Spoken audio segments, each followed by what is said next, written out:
Here, this is Lord Potato, and this is what if Yuji Itadori and Junpei Yoshino was the reincarnation of Mujin Park and Sunjin Mandens. Now, this is the 3.1K. What if part 2? Now, part 1, I am going to kind of name the title, but yeah. But I decided to kind of just put it like that, the title, change the title and all that, and make the thumbnail. But yeah, finally just make the fucking thumbnail. But not the point. I am not going into a recap because well, this has only been like a couple days since I uploaded the kind of part 1. But not the point. Let me go into the what if. Let me shut up. But if you understand that Junpei is going to be the reincarnation of what's called San Mandeok, and of course Yuji's going to be the reincarnation of Mujin Park. But yeah, let me say that again.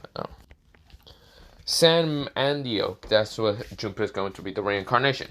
So if you do know what San Mandeok powers are, his abilities and what's it called, powers and other things, and you already know about Majin's abilities, I will not need to explain it. But if you don't know, I am going to explain it throughout the what if. But not the point. Let me go into this what if and let me shut up. Well, let me just begin and where I last left off. So we go into Majin right now. Well, yes. I should also mention that I'm calling Yuji Majin just because I do not want to confuse myself with Yuji or Majin, because Yuji kind of just see himself as being Majin most of the time. Like, personality being Majin, not really caring about his actual real name. But yeah. But of course, let me go back into what if. So Majin is actually starting to open his eyes, but of course, he kind of hears voices. One person's voice is kind of sound like a girl, and of course, where she says, you know, you shouldn't just be laying on him like that. You kind of look like a whore or something. This is where, well, another one says, with this kind of creepy smile, and say, shut up. This is where, well, they start arguing, and of course, other people are kind of watching this. But of course, Roger starts opening his eyes, and this is where, well, the first thing he sees is a blank white, ceiling, and of course, the light is hurting his fucking eyes, so he just closes them back. Until he just started opening them forcibly because he needs to wake up real fucking fast. Because he doesn't actually know where he's fucking at. First of all, this is a room. This is not his apartment. So he doesn't actually know where the fuck he's at. The only thing he remembers is beating the shit. Well, getting his ass beat by, well, what's it called? Sukuna's kind of like 5-finger curse spirit and all that. But of course, then after that, waking up time of like showing off his god abilities. But of course, there were only fragments. So yes, Majin managed to awaken his god form, but it was only a fragment forms. And of course, the weapons that he was in that god form when he was fighting against Mujin were all ripped and torn to shreds. So of course, all the weapons that he summoned out to fight against, well, Sukuna, were all kind of torn and ripped. Of course, like the crown and other things that, well, Majin, that god form is all torn and ripped. I will mention how they will be repaired, but yeah. Of course, well, Majin starts opening his eyes, and the first thing he sees that, well, kind of shocks him is a girl with red hair and a girl with blue hair. The first two things that pop up to his head, Judge P and, well, so the two things that pop up to his head is the blue hair kind of looks like Judge P, and the other one looks like Sen, what's it called? Yeah, Sen. Well, let me say that again. Sen Mansuk. Now, of course, he said that a little bit out loud when he was just thinking about it. He said it actually out loud on accident, but it was kind of still quiet enough. And this is where both of them, well, the two kind of people that were kind of arguing, one was actually having no clothes, which Majin didn't actually notice that much. He was actually just staring at their hair.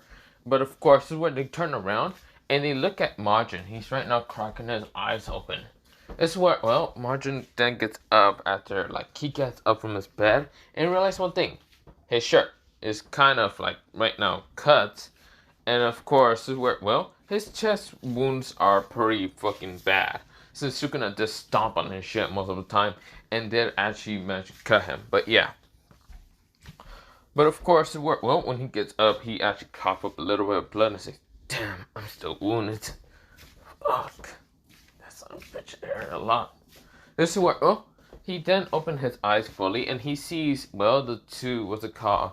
Girls actually not being who he actually thought. He thought he was in heaven already. He thought he was dead. This is where he realizes he feels pain, and one thing is for sure. The two girls that he looks at are not actually the people he thought of. And this is where they say, what? This is where, well, Mujin says, oops, wrong people. This is where, well, he just says, nothing. This is where, well, when he does fully realize what is happening, he noticed a lot of other people, but this is where he realized one thing. The blue-haired girl is, well, just has this kind of weird icy aura, but the red-haired girl doesn't really have clothes. And this is where, well, Mujin says, what the fuck? Put on the damn clothes. This is where, well, Mujin looks away because, what the fuck? But yeah, of course, she says, And this is where, well, the girl with blue hair kind of freezes, making an ice wall, and right now blocking while the red hair kind of view and all that. This is where, well, Mujin says, where the fuck is my shirt? This is where, well, the girl says, your shirt was kind of taken. Here, just put on some goddamn, I don't know, patient clothes, I guess. This is where one girl actually from another side kind of grabbed patient clothes and just threw it towards, well, this girl with bluish hair. And this is where, well, Mujin says, okay, but that doesn't explain where the fuck am I. This is where the girl, she actually kind of explains and why they're there. And of course, why there's other people here. There's about a total of, well, there's a total of 6 girls in one room with Mujin, and of course, Mujin is wondering what. This is where, well, the girl actually explains and what happened. They kind of accidentally used their abilities in front of kind of helping people, but of course, these people with black kind of outfits and all that, black suits or whatever, kind of took them to another place. Of course, where Mujin was actually laid down by a guy with white hair in a blindfold. Of course, the guy with white hair said that you can't really leave and don't try to because there'll be people outside. So, of course, there's a door, but there's people outside that door. Of course, well, they're confused and what are they doing here? Of course, this is where when they try to open the door, of course, it wouldn't budge. So, of course, they realize they're stuck in this room. Of course, they know it was bad idea to kind of use their abilities, kind of being outside of their kind of comfort place, but they just noticed a lot of people being wounded.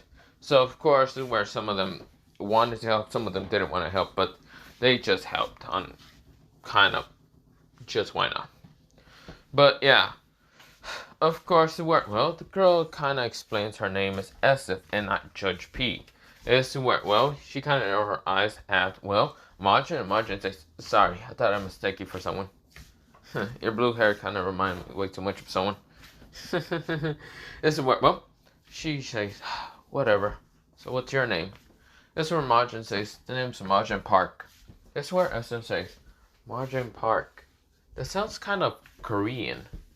Why are you in Japan if you're kind of Korean? Mujin Park says, yeah, I'm a part of South Korea. So yeah, if you don't understand this, but what's it called? The God of High School usually, like the God of High School World and all that, actually takes place in South Korea. So yeah, and in this world, Jujutsu Kaisen takes place in Japan. But yeah. But of course, we go back into Mujin Park. This is where, well, Mujin Park says, yeah, I'm kind of, my name's Korean. This is where, well, she says, interesting. What an interesting name.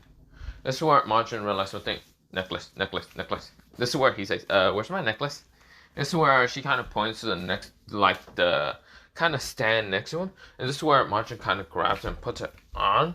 And this is where he sighs. He just, this is where, well, she kind of says that one thing, and for sure, why is that important? Mujin says, nothing. Just kind of part of my abilities. This is where Mujin kind of said. This is where, oh, she says, interesting. I guess I can understand that. This is where, oh, a girl with, what's it called? A girl with also reddish hair. But this girl with reddish hair kind of had a sniper rifle in her back. She kind of says, when are we going to be able to leave? I want to go outside and go to the freaking beach. so tired being cramped up in this space with this other red-haired whore. This is where this other girl is kind of like putting on her clothes, and this is where she say, "Fuck you, bitch." This is where, this girl with kind of red hair and of course has like the sniper rifle in the back is named, this is where, her name is Yoko, and of course this is where, she did say that her name is Yoko last time, but whatever. I'm just gonna say Yoko, but yeah. She says that, she was actually kind of helping people getting rid of cursed spirits, but she didn't really want to be discovered, but of course they managed to discover her, these people with black suits. Yeah, so what, another girl kind of talks and says that her name is Junko, and of course she has blondish hair, dull bluish eyes, and sometimes they glow into a very bright blue, but of course they kind of are just dullish right now. And of course she says that, she was kind of doing some stuff to normal civilians and not helping them actually, mostly kind of manipulating them, but yeah. This is where, some people kind of look at her kind of strangely, but yeah. Of course, she goes like, "Don't look at me that strange, like, fuck you." This is where, a girl with kind of like this blackish, with kind of like reddish hair and all that, also talks and all that. Her name is Ruby, and of course, this is where, she kind of explains that she was actually getting people away, and of course, this is where, her eyes are kind of silver, and she's like, "Yeah, I was just trying to help people," but yeah. This is where, the other girl with red hair, her name is, what the fuck should I call her? Rias. Rias? I don't know what to call her. But yeah, I'm gonna just call her for Rias or whatever. But of course, she says that she was helping people and kind of healing them with something, with her ability and all that to kind of recover people if her skin managed to contact with them. But yeah.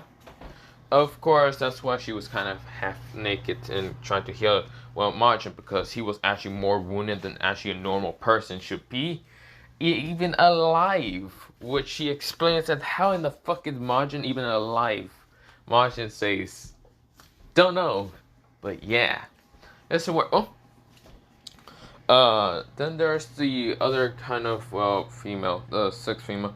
She says that she was also kind of helping people, but didn't really want to be discovered, but still also got discovered. And she is, her name is Ryoko. She has, one hair and, what's it called? She has fully black hair, but of course, one hairline that's actually kind of red, but yeah. Of course, she has like these two kind of swords behind her. And of course, this is where, she's kind of wearing like school uniform and all that. But it's kind of black and it seems to have an eye or whatever. But of course, she was explaining that she was kind of helping people and actually trying to kind of stop a bunch of cursed spirits from actually killing them. Or mostly they say these creatures, because they don't actually know about cursed energy that much. Well, half of them don't even know, but yeah. They don't actually use cursed energy. And Majin doesn't even use cursed energy neither, so of course he says, "Interesting. I guess I screwed all of you over after fighting that thing. Huh. Now that I think about it, Ezra says, yes, you did something stupid. By the way, how in the fuck did you manage to survive and actually defeat that thing?" Good question. Obliteration. Majin says casually, without explaining anything else.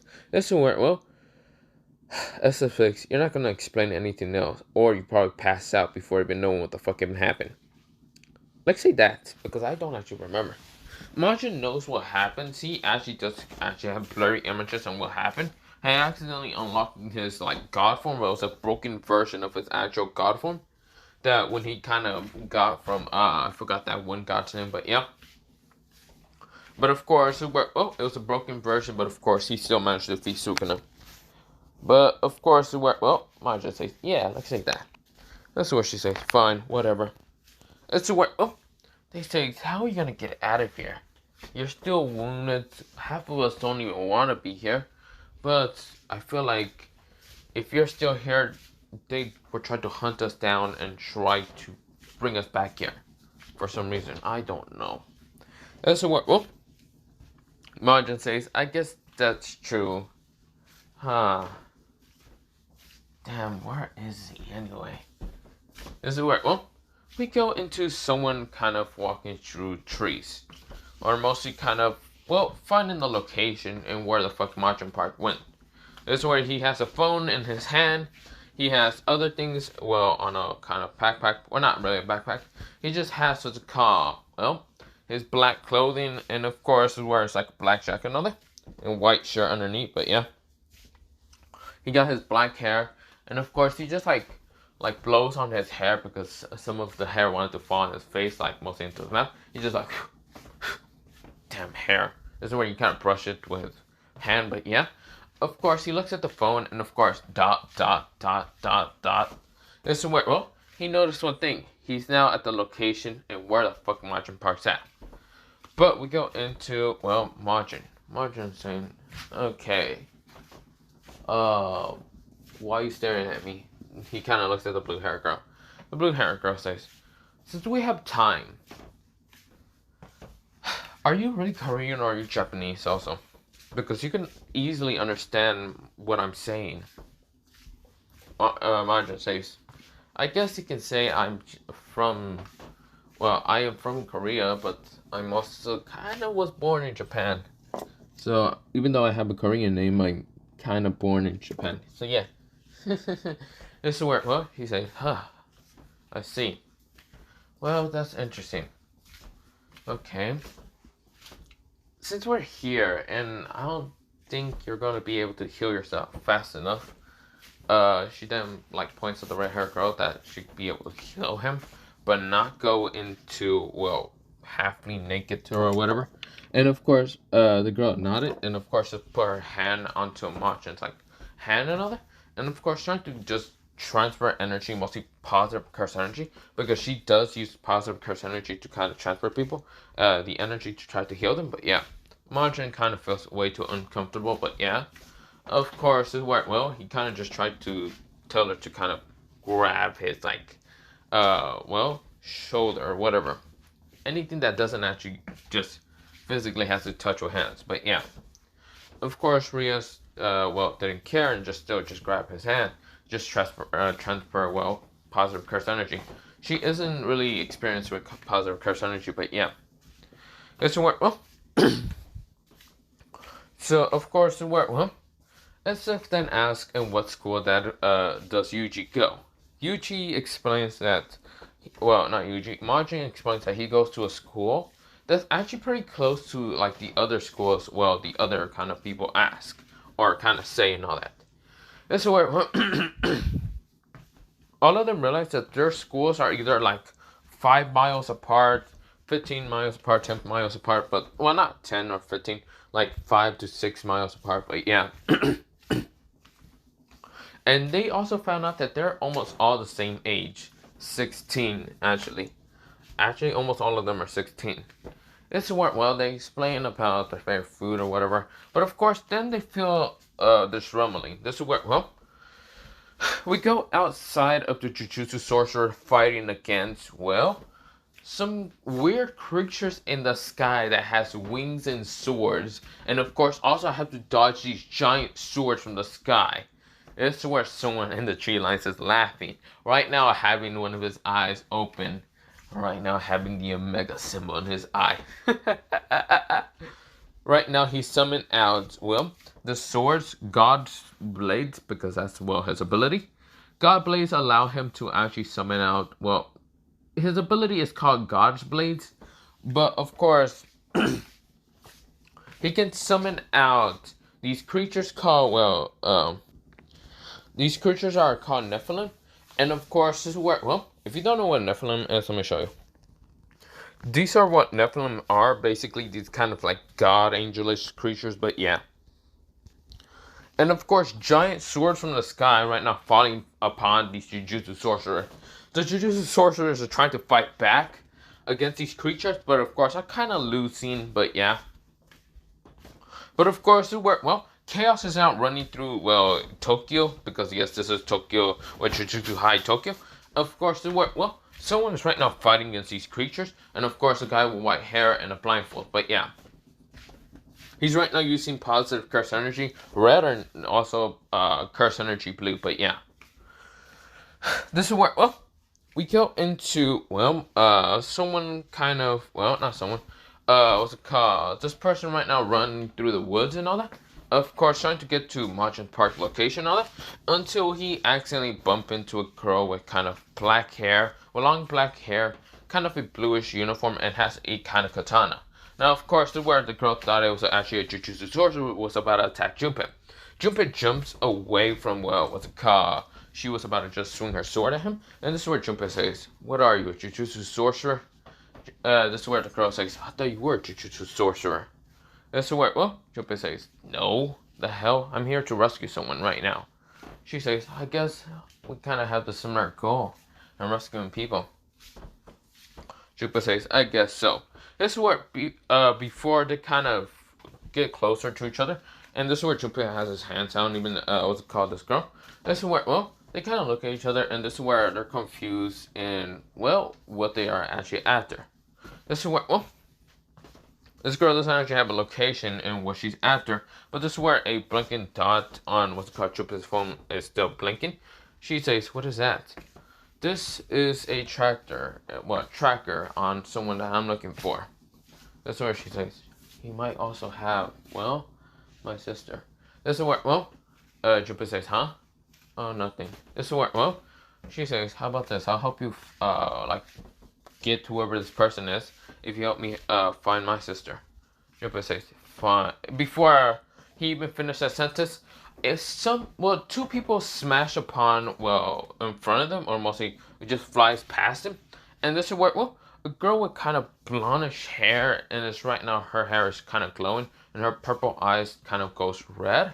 And this is where, well, she says, "Why, you bastard?" This is where next to her is a girl with, what's it called? Well, what's it called? It wasn't, what's it called? No. The girl who actually met Junpei was actually a girl with kind of purplish hair, freckles on her eyes, and of course her eyes were, well, actually it's like blackish hair and purplish eyes. And of course, well, she kind of had weapons, and of course they tried to attack Junpei, but yeah, Junpei managed to dodge. But of course, where the two people that smashed kind of like past him was a girl with blondish hair and purple eyes, and of course a girl with kind of blackish, longish hair, and of course her eyes were kind of bluish. But yeah, of course their clothing are kind of different from Junpei's because Junpei's just looks darker and all that. Of course, they are all kind of confused in why there's four, well, I mean, like, different people here, until the person who actually appears from the trees is this guy with no shirt, of course, black clothing, well, I mean, black pants, and of course has this, like, black kind of ponytail, like, well, black hair with a ponytail.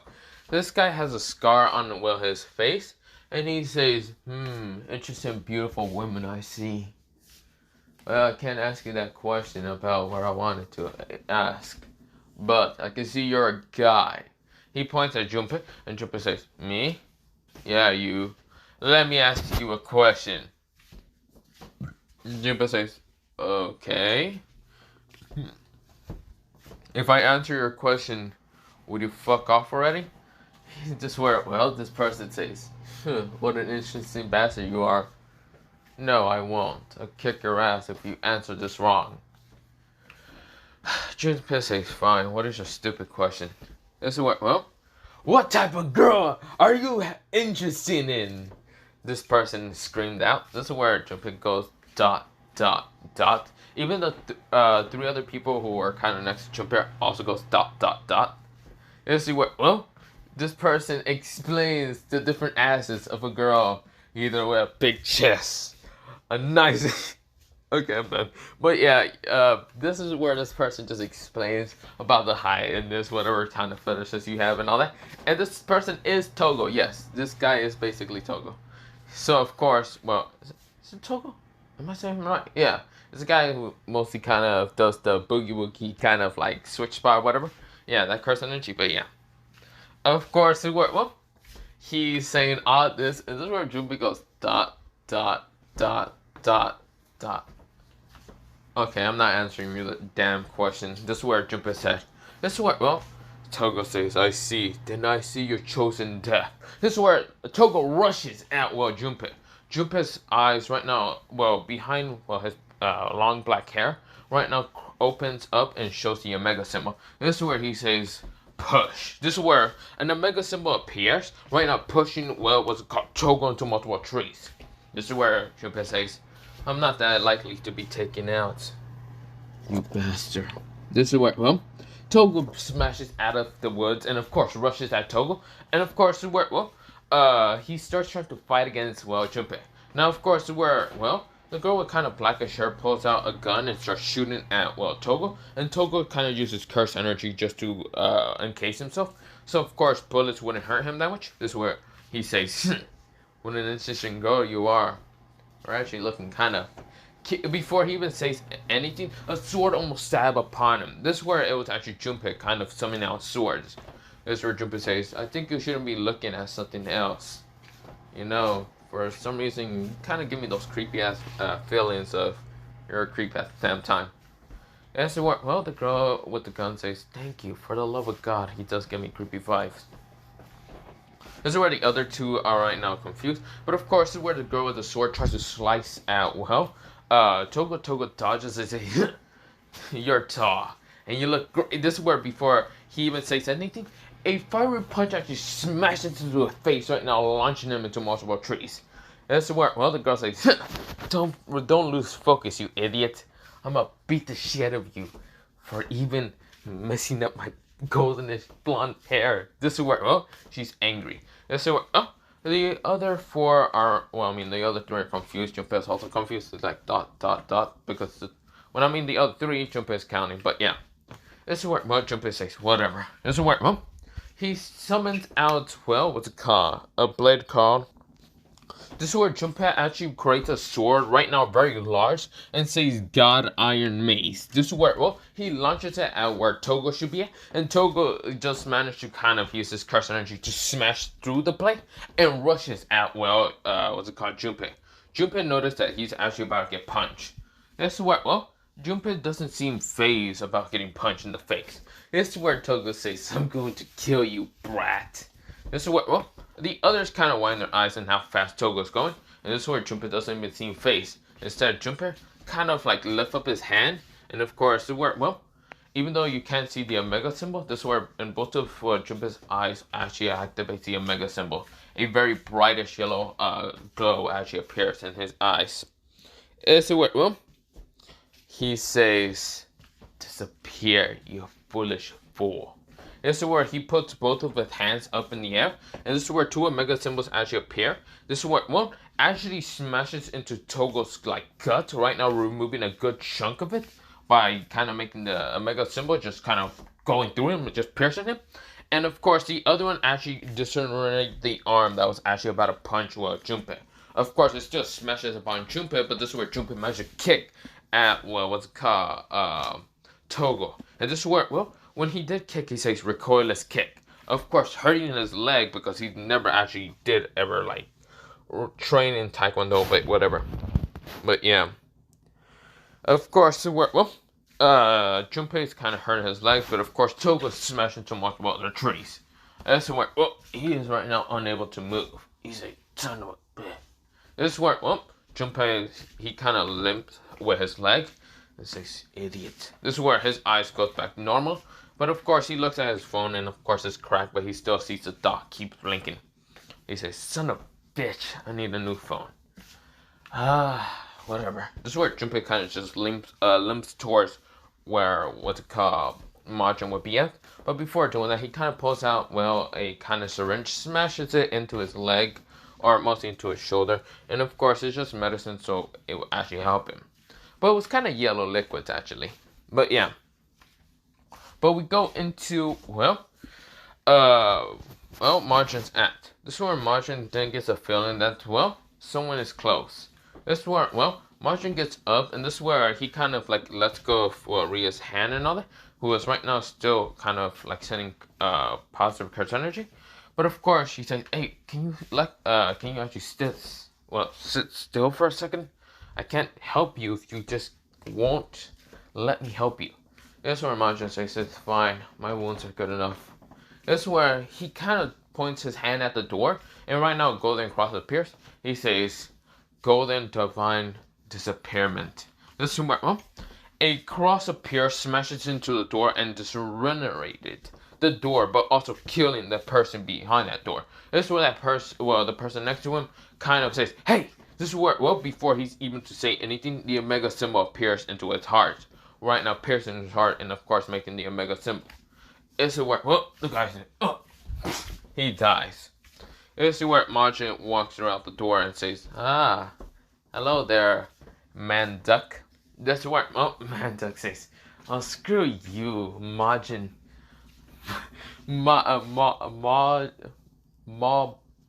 Wait. This is where Junpei says, "Hey, Mubong." This is where, well, Mujin says, "You know, I'm gonna kill you, that." This is where, Junpei says, "Then don't call me fucking Mandeok." "Well, I'm gonna call you whatever the fuck I want because I don't give a shit." This is where they start arguing and all that, and just this is where, well, the three girls behind Junpei kind of just ignores, well, the argument between, well, Junpei and, well, Mujin. Of course, where when they run through the door, this is where they see, well, people that, well, kind of look familiar. This is where the blonde hair runs up to the girl who's named Ruby and says, "Ruby, you're here. Thank God." This is where Ruby says, "Sis? Yang?" This is where Yang says, "Yeah." This is where, well, a girl with what's it called, blondish hair kind of gets hugged by the girl with kind of blackish hair and purple eyes and says, "Junko, you're fine." This is where Junko says, what's it called? This is where Junko says, "Makoro?" This is where Makoro says, "Yeah." This is where, well, then the girl with kind of reddish, well, having a kind of red, slick hair and all that, kind of says, what's it called?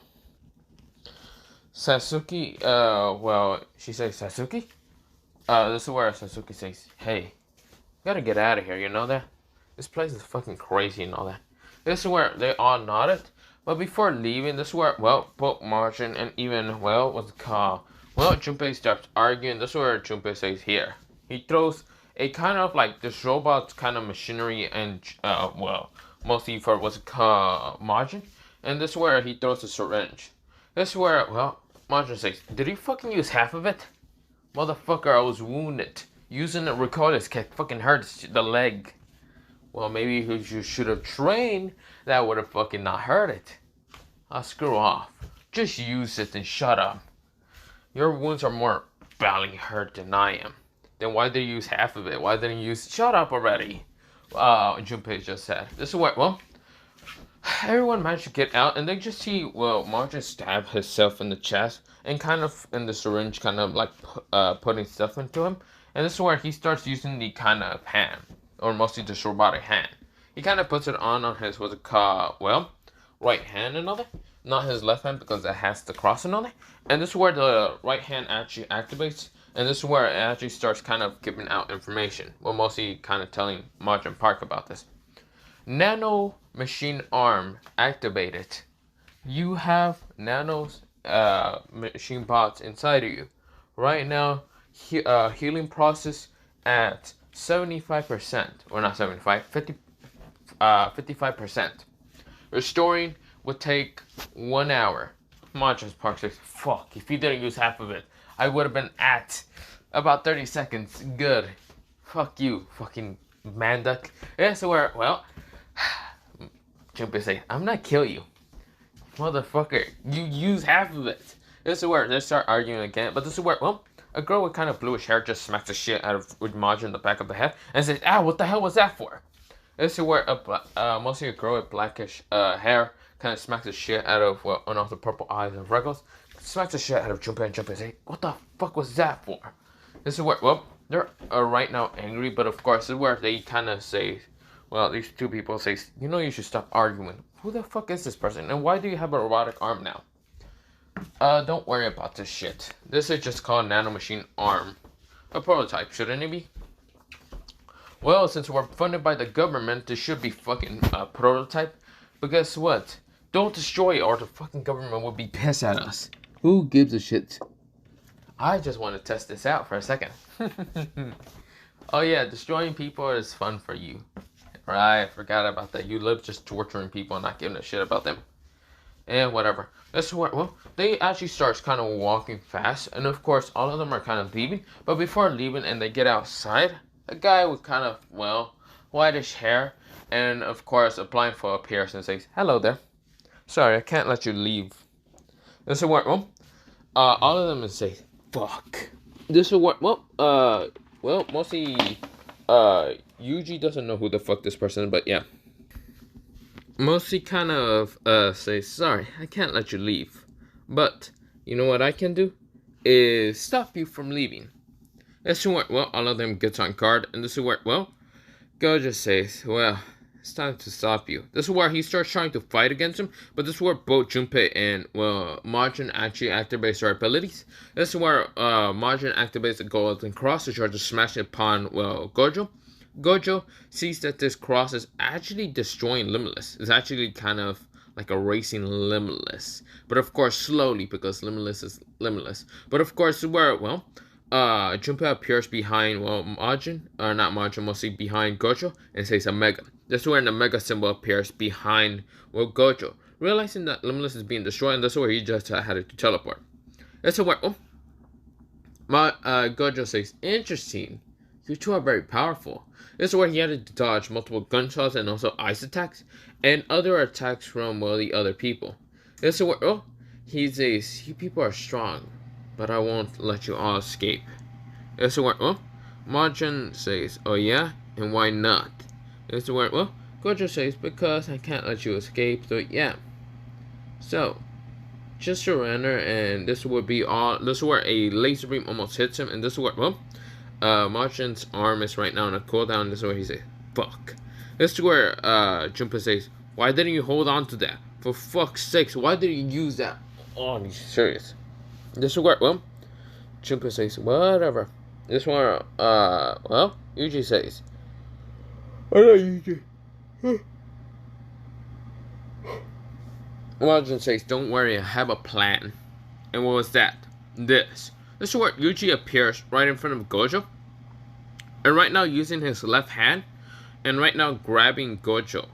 This is where, well, he grabbed him from, well, the kind of arm. This is where, well, mostly the hand. And actually did get physical touch. This is where, well, when Yuji kind of like goes down to the ground, he kind of like lands on the ground. Of course, he doesn't crack anything on his bones of his legs and all that. But of course, he looks up, and this is where, well, Gojo's confused in how, what's it called, Yuji managed to physically touch him. But of course, to where one thing is for sure. He looks down at Yuji, and Yuji now has the 6 eyes.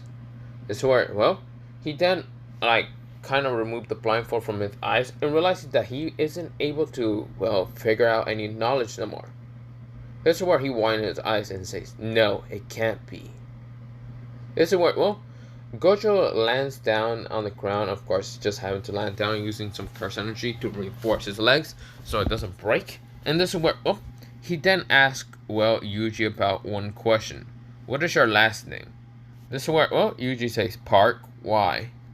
This is where, well, Gojo says, "No, truly, what's your last name? Brat." That's where you, what's called, Majin says, "Don't know. I always was told that my last name was Park and my first name was Majin. So I don't really know what's my actual last name. I could be adopted. I could care less in what I am." This is where, well, Yuji is right now looking all over with the 6 eyes. This is where he's getting a bunch of knowledge and right now seeing all of the shit. This is where, well, Gojo says, "I see. Interesting. I only know one person that can actually take my 6 eyes away from me. And she's very scary." This is where we go into somewhere else in, well, what's it called, Tokyo High. Right now dealing with some cursed, well, not cursed spirits, mostly the Nimbus. And right now taking their abilities and killing them in an instant with their own abilities. This is what, well, this girl has pinkish hair, and of course has these like very brightish reddish eyes. This is where, well, she then gets the feeling that Gojo's talking about her. That's where she says, "What the fuck is that idiot talking about now?" Whatever. Yeah. Of course, this is where, well, Yuji says, "Don't know what you're talking about." But this is where, well, Yuji then actually kind of also took what's called a Limitless away from Gojo to making sure that he doesn't use Limitless. This is where, well, Gojo realized that he doesn't have Limitless or the Six Eyes. This is where he looks at Yuji and says, "You have." This is where, well, Gojo then couldn't really finish that sentence, and of course almost got blasted by everyone else, and of course he just get pushed into multiple trees and smashed upon. This is where he coughed up, and this is where he says, "Can't believe Yui actually did have a son." This is where, well, his abilities come back after a while, and this is where, well, he says, "They're leaving now." It's been 10 seconds, and this is where he realized one thing. They are gone. He uses Six Eyes and realized they're gone. This is where he says, "Fuck. They found a way how to get rid of, well, my vision. Shit. Yui's going to kill me." This is where we go into a time skip, and of course, all of them are at mostly in the city, and of course, just breathing. This is where, well, half of them says, "We got away from that psychopath." This is where Yuji kind of like starts feeling dizzy, and of course, passes out from all that knowledge he's been using the Six Eyes. He only used the Six Eyes for like a couple of fucking seconds, but of course, so much knowledge smashed upon him. But of course, he got enough knowledge that he can remember it. But yeah, this is where, oh, Mandeok, also known as Junpei, kind of grabs Yuji and says, "Let's go." This is where, well, he grabs Yuji and of course just dragged his ass, but of course had to carry him. But of course, this is where the others say, "Where the hell are you going?" This is where Junpei says, "Don't know. Disappearing from existence? Probably. You should probably do the same. The Jujutsu sorcerers are going to try to look for you, so I guess it's a good idea from disappearing from the face of the world. That's what me and, well, Mujin are going to do." So, see ya. This is where, well, Junpei starts walking away, but yeah. This is where the others are kind of confused, but just don't know what to do. But of course, we go into a time skip of, well, Gojo getting screamed at by Yui and another girl. Mostly kind of had kind of like blackish hair and kind of was smoking all that. A girl with kind of like mostly the same age as similar to Gojo and all that. She kind of had black hair, kind of short and all that. Of course, she kind of had brown hair and kind of looked a lot like Junpei's face structure. This is where, well, the girl with kind of pinkish hair and kind of like these brightish red eyes also had a similar structure towards Yuji. But yeah, this is where, well, Gojo says, "Come on, Yui, don't hurt me. And now you please help me." This is where, well, Yui says, "So let me get this straight. You're saying a boy managed to take your cursed techniques away from you. Basically, your Six Eyes and your Limitless, and beat the shit if you like that. Or mostly just didn't care about you most of the time. And you're saying that that's my son, or probably a relative." This is where Yui thinks about it, and remembers having actually a family once, but decides to leave on them. She didn't actually think that the boy named Yuji Itadori would actually be able to be in Jujutsu High for a little bit until he broke out of Jujutsu High and caused so much trouble. Of course, also being strong enough to take on a six-finger Sukuna. That's where she says, "I see. And I can see that the curse technique in the Itadori family is strong." This is where she says, "Damn it. And the fact that Yuji is now going to be disappearing off the face of the fucking planet is even worse." This is where, well, the female next to her is called Nagi, basically being Junpei's mother. Her full name is Nagi Yoshino, and of course, well, she says, "Can't believe Junpei Atashi right now helping your son." I guess they're best friends, just like how we are. This is where, well, we say, "Yeah. Oh, great, they're gonna be so annoying." This is where, well, Nagi says, "Well, we can always find them and try to convince them and actually joining Jujutsu High." This is where, well, Yui says, "Yeah, but I wonder if they would, but this fucking white hair idiot's here." This is where Gojo says, "Why so mean to me?" This is where, well, Yui says, "Shut up." This is where Gojo says, "Yes, man." But yeah, this is where a lot of people are kind of saying yes, ma'am, to Yui because she seems pissed. But yeah, but this is where I'm gonna leave it off for part 2 of what if Yuji Itadori and Junpei Yoshino was a reincarnation of Mujin Park and San Mandeok. I've been just thinking Mandeok, but yeah. Mandeok or whatever. But you get the point. Just this is part 2, but other than that, have a nice potato day, potato night, potato sleep, potato, and good night. Bye.